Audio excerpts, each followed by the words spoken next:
सुप्रभात छात्रों। आज मैं गोधुली भाग 2 के तृतीय पाठ भारत से हम क्या सीखे के अधूरे भाग की चर्चा करूंगी और पाठ से संबंधित व्याकरण और शब्द निधि पर भी।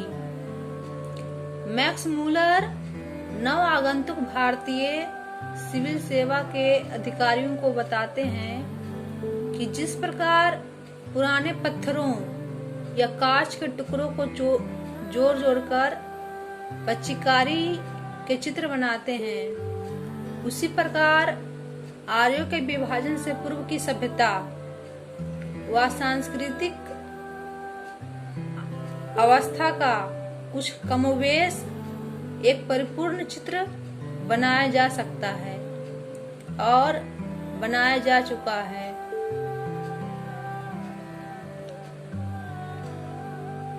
सभी भाषाओं में खड़ा होता हूँ, ठहरता हूँ, मैं जीता हूँ, मैं उगता हूँ या उत्पन्न होता हूँ, मैं बदलता हूँ जैसी क्रियाओं के लिए शब्द हैं, लेकिन सिर्फ संस्कृत ही ऐसी भाषा है जिसमें मैं हूँ के लिए भी एक शब्द है, अस्मि। यह बहुत सटीक है, बहुत शुद्ध है।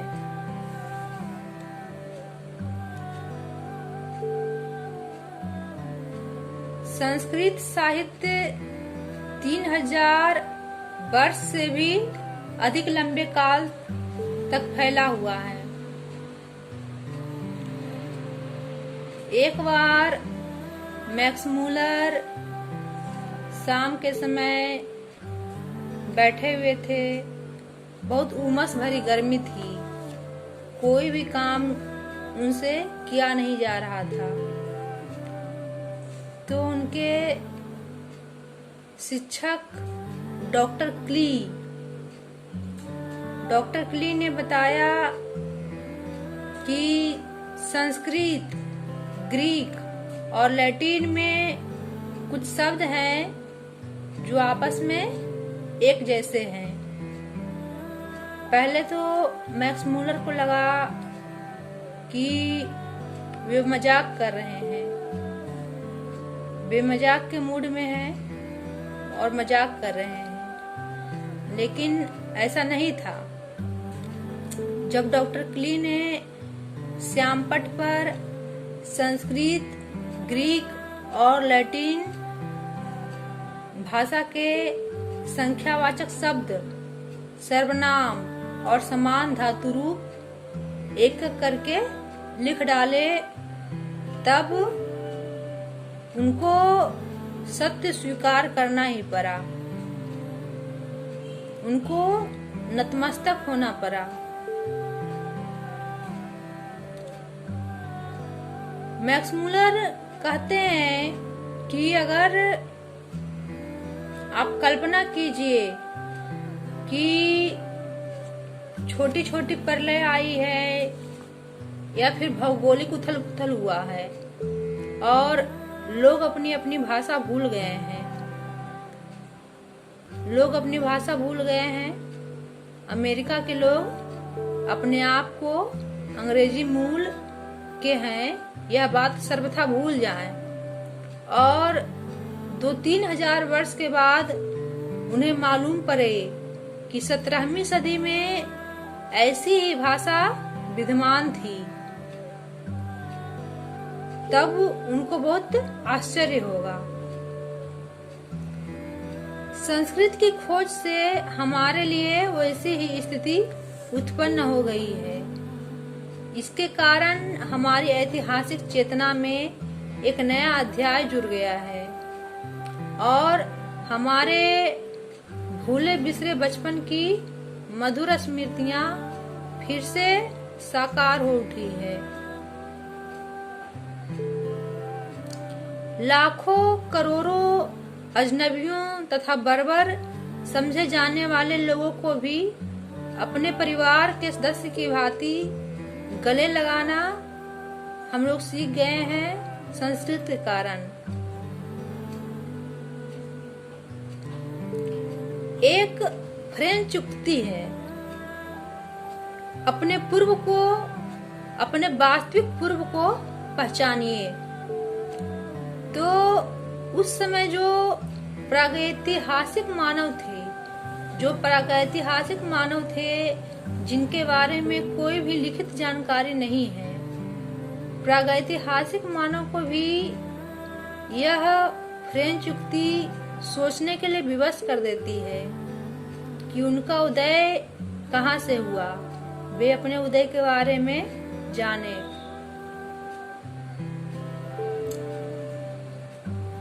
इस प्रकार मनुष्य इस विश्व में अपना वास्तविक स्थान निश्चित कर पाता है और यह जान लेता है कि उसने अपनी जीवन यात्रा कहाँ से आरंभ की है और उसे कौन सा मार्ग अपनाना है और कहाँ तक पहुँचना है।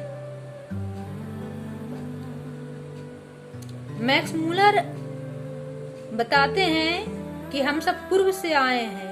हमारे जीवन में जो कुछ भी मूल्यवान है वो हमें पूर्व से ही मिला है और पूर्व को पहचान लेने से ऐसे प्रत्येक व्यक्ति को जिसने इतिहास की वास्तविक शिक्षा का कुछ लाभ उठाया है, भले ही वह प्राच्य विद्या विशारद ना हो, तो भी यह अनुभव अवश्य होगा कि वह नानाविध स्मृतियों से भरे अपने पुराने घर की ओर जा रहा है।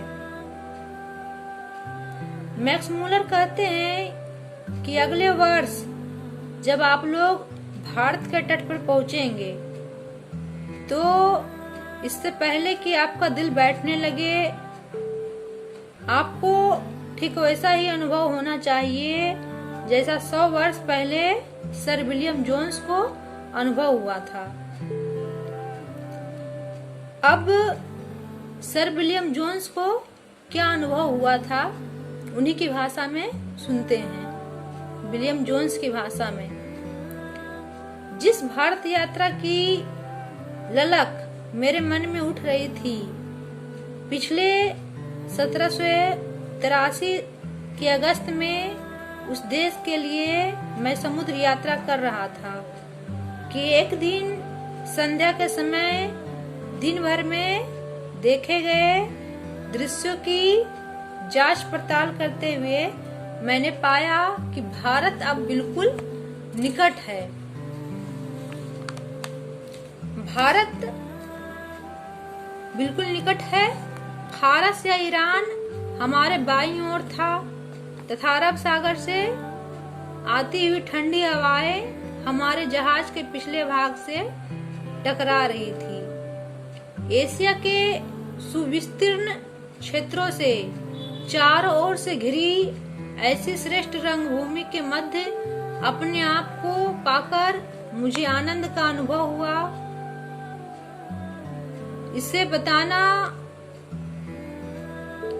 वाणी के परे है। एशिया की यह भूमि नानाविध ज्ञान विज्ञान की धात्री, आनंददायक, ललित तथा उपयोगी कलाओं की जननी, एक से एक बढ़कर शानदार कार्यकलापों की दृश्य भूमि, मानव प्रतिभा के उत्पादन के लिए अत्यंत उर्वर क्षेत्र और धर्म, राज्य, सरकारों, कानून या विधि संहिता, रीति रिवाज, परंपराओं, भाषा, लोगों के रंग रूप, आकार प्रकार आदि की दृष्टि से भी अपनी अत्यधिक विविधता के कारण सर्वत्र सम्मान की दृष्टि से देखी जाती है।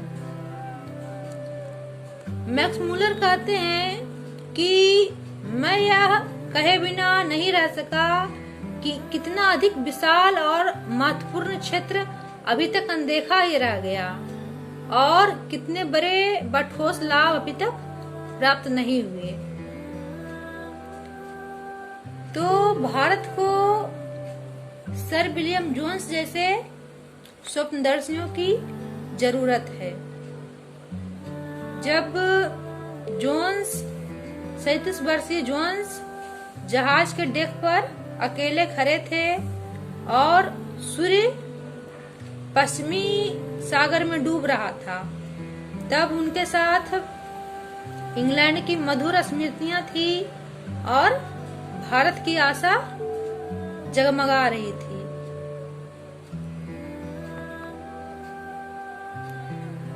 और जो बात या स्थिति आज से 100 वर्ष पहले थी, आज भी वैसी ही है। सर विलियम जोन्स कलकत्ता पहुंचने के बाद एक से एक शानदार काम किए। उन्होंने बंगाल में एशियाटिक सोसाइटी की स्थापना की। अब आप लोग नए सिकंदर हैं और आपको ऐसा महसूस नहीं होना चाहिए कि गंगा और सिंध के पुराने मैदानों में अब विजय प्राप्त करने के लिए कुछ भी शेष नहीं रहा। अभी भी बहुत काम करना बाकी है।